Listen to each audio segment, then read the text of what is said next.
ओम नमो भगवते वासुदेवाय.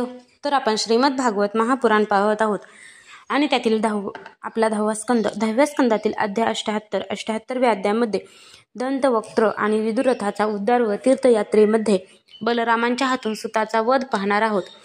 श्रीसुख म्हणतात, महाराज शिशुपाल, शाल्व आणि पोंड्रक मारले गेल्यानंतर त्यांच्याशी असलेल्या मैत्रीचे ऋण फेडण्यासाठी संतापलेला दुष्ट दंतवक्त्र हातात गदा घेऊन एकटाच पायीच युद्धभूमीवर येऊन थडकला.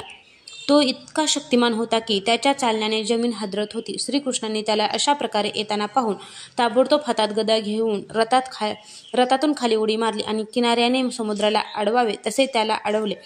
उन्मत्त दंतवक्त्राने गदा उगारून श्रीकृष्णांना म्हटले, तू आज माझ्या दृष्टीसमोर आलास हे फार चांगले झाले. हे कृष्णा, तू माझा मामे भाऊ असलास तरी तू माझ्या मित्रांना मारले असून मला सुद्धा मारू इच्छितोस. म्हणून मूर्खा, आज मी तुला या वज्रासारख्या गदेने ठार करीन. अरे मूर्खा, तू माझा भाऊ असलास तरी शत्रूही आहेस. मी माझ्या मित्रांवरील प्रेमामुळे शरीरातील रोग नाहीसा करावा तसा तुला मारूनच त्यांच्या ऋणातून मुक्त होईल. माहू तसा जसा अंकुशाने हत्तीला टोचतो त्याप्रमाणे दंतवक्त्राने आपल्या कडवट शब्दांनी श्रीकृष्णांना टोचत त्याच्या डोक्यावर गदा मारून सिंहाप्रमाणे गर्जना केली. रणभूमीवर गदेचा प्रहार झाला तरी यदुश्रेष्ठ जागेवरून जराही हलले नाहीत. त्यांनी आपल्या प्रचंड अशा कौमोदकी गदेने दंतवक्त्राच्या छातीवर प्रहार केला. गदेच्या प्रहाराने दंतवक्त्राची छाती फुटून तो तोंडातून रक्त ओकू लागला.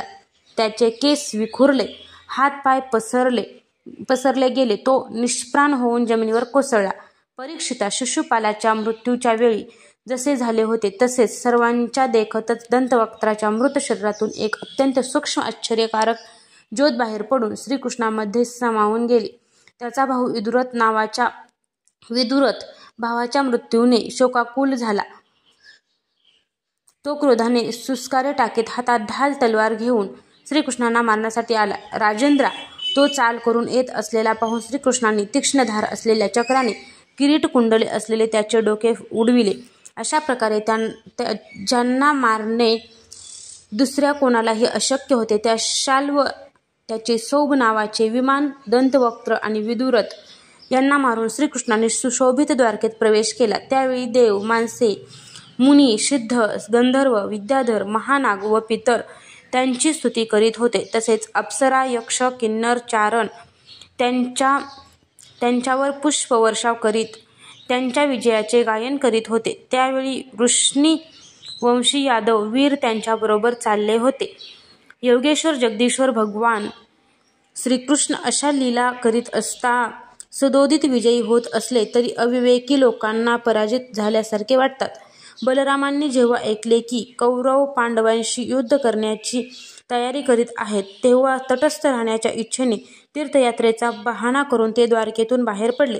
तेथून बाहेर पडून त्यांनी प्रभास क्षेत्रामध्ये स्नान केले आणि तेथे तर्पणाने देव, ऋषी, पितर यांना आणि भोजन घालून माणसांना तृप्त केले. त्यानंतर काही ब्राह्मणांसह ते सरस्वती नदीच्या उगमाच्या दिशेने निघाले. ते अनुक्रमे पृथुदक, बिंदुसर, त्रितकूप, सुदर्शन तीर्थ, विशाल तीर्थ, ब्रह्मतीर्थ, चक्रतीर्थ आणि पूर्ववाहिनी सरस्वती नदी इत्यादी तीर्थक्षेत्रावर गेले. परीक्षिता, त्यानंतर यमुना तटावरील आणि गंगा तटावरील तीर्थे करीत ते त्या दिवसात जेथे ऋषी ज्ञानयज्ञ करीत होते त्या नैमिषारण्यात गेले. दीर्घकाल यज्ञ करणारे ऋषी बलराम आलेले पाहताच आसनावरून उठले आणि त्यांनी त्याचे स्वागत केले. तसेच योग्यतेनुसार नमस्कार करून व आशीर्वाद देऊन त्यांचा सन्मान केला. ते आपल्या बरोबरच्या ब्राह्मणांसह आसनावर बसले. नंतर ज्यांची पूजा केली गेली तेव्हा त्यांना दिसले की व्यासांचा शिष्य रोमहर्षण व्यासपीठावर बसलेलाच आहे. सूतकुळात जन्मलेला असूनही हा रोमहर्षण त्या ब्राह्मणांपेक्षा उच्च आसनावर बसला आहे. शिवाय आपण ब्राह्मणांच्या सह आलो असता त्याने उठून आपले स्वागत केले नाही की हात जोडून प्रणामही केला नाही. त्यामुळे बलरामांना क्रोध आला. ते म्हणाले की हा रोमहर्षण प्रतिलोम क्षत्रियांपासून ब्राह्मण शास्त्रीला झालेला असूनही त्या या श्रेष्ठ ब्राह्मणांपेक्षा तसेच धर्मांचे रक्षण असलेल्या आमच्यापेक्षाही उच्च आसनावर बसला असल्याकारणाने हा अविवेकी मृत्यूदंडास पात्र आहे. भगवान व्यास महर्षींचा शिष्य असून याने इतिहास, पुराणे, धर्मशास्त्रे इत्यादी पुष्कळशा शास्त्रांचे अध्ययन सुद्धा केले आहे, परंतु अजूनही याचा आपल्या मनावर संयम नाही. हा उद्दाम आहे. या गर्विष्ठाने स्वतःला व्यर्थ पंडित मानले आहे. नटाप्रमाणे याचे अध्ययन हे केवळ सोंग आहे. याच्यापासून याला स्वतःलाही लाभ नाही की दुसऱ्यालाही नाही. जे लोक धार्मिकतेचे ढोंग करून धर्मांचे पालन करीत नाही ते अधिक पापी होत. त्यांना शासन करण्यासाठीच मी या जगात अवतार घेतला आहे. तीर्थयात्रा करीत असल्याकारणाने जरी भगवान बलराम दुष्टांचा वध करण्यापासून परावृत्त झाले होते, तरीसुद्धा त्यांनी आपल्या हातातील दर्भाच्या टोकाने त्याच्यावर प्रहार केला व तो मरण पावला. कारण हे असेच व्हायचे होते. सूत मरण पावताच सर्व ऋषी हळहळले. देव बलरामांना ते म्हणाले, प्रभू, हा आपण मोठा अधर्म केला. हे यदुनंदना, आम्हीच त्यांना ब्राह्मणासन दिले होते आणि जोपर्यंत हे सत्र समाप्त होत नाही तोपर्यंत शारीरिक कष्टरहित आयुष्यही दिले होते. आपण अजाणतेपणाने का असेना केलेली ही ब्रह्महत्याच आहे. आपण योगेश्वर आहात, त्यामुळे वेद सुद्धा आपल्याला आज्ञा करू शकत नाही. तरीसुद्धा आपण अवतार लोकांना पवित्र करण्यासाठी झाला असल्यामुळे आपण कोणाच्याशी प्रेरणेशिवाय स्वतःच आपल्या इच्छेने या ब्रह्महत्येचे प्रायश्चित्त घ्यावे, त्यामुळे लोकांना धडा मिळेल.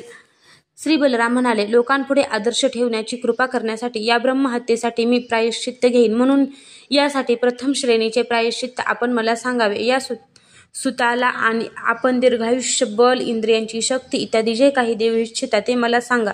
मी आपल्या योगमायेने सर्व काही साध्य करून देईन. ऋषी म्हणाले, हे बलरामा, आपण असे करा की ज्या योगे आपले शस्त्र पराक्रम आणि याचा मृत्यू सुद्धा व्यर्थ होणार नाही, शिवाय आमचेही वरदान खरे ठरेल.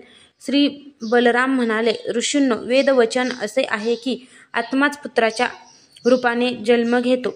म्हणून रोमहर्षाच्या जागी त्याचा पुत्र आपल्याला कथा सांगेल.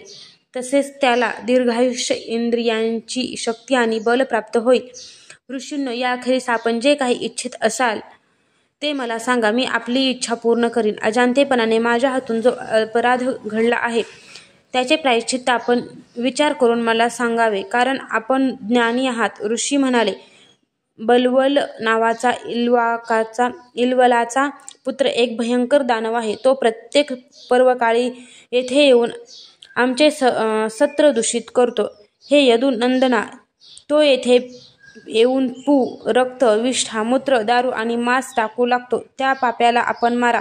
ही आमची तुमच्याकडून फार मोठी सेवा होईल. त्यानंतर आपण एकाग्रचित्ताने तीर्थामध्ये स्नान करून 1 वर्षपर्यंत भारतवर्षाची प्रदक्षिणा करा. त्यामुळे आपण शुद्ध व्हाल. अध्याय 78 समाप्त.